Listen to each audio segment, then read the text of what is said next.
केंद्रीय मंत्री नितीन गडकरी हे नेहमीच आपल्या स्पष्ट वक्तेपणा किंवा रोखठोक स्वभावासाठी प्रसिद्ध आहेत आणि त्यांचा रोखठोक स्वभाव लोकांना आवडतो सुद्धा, कारण त्यांचं कामसुद्धा रोखठोक असतं.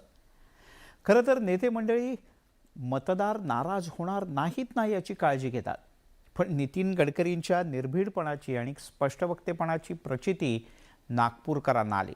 कशी पाहूया.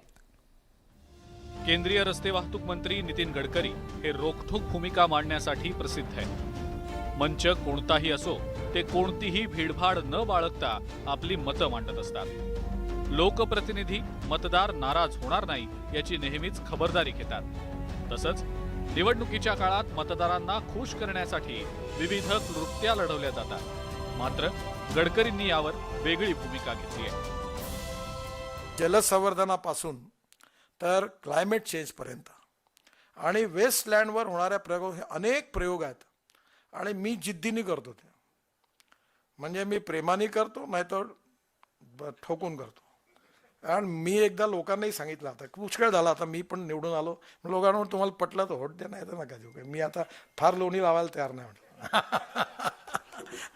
तुम्हाला वाटलं तर ठीक आहे, कुठे नवीन येईल.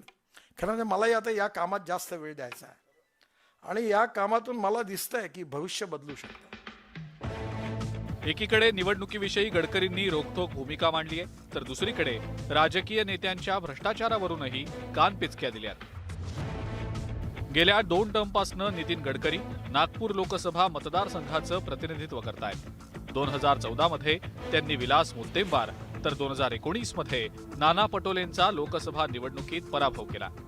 मतदारांनी आपलं काम पाहून मतदान करावं अशी त्यांची पूर्वीपासूनची भूमिका आहे. पुन्हा एकदा त्यांनी त्याच भूमिकेचा पुनरुच्चार केलाय. खरं तर मोदी सरकारमधील धडाडीनं काम करणारे मंत्री म्हणून नितीन गडकरींची ओळख आहे. नितीन गडकरींच्या या वक्तव्यामुळे अनेकांच्या भुवया उंचावल्यात.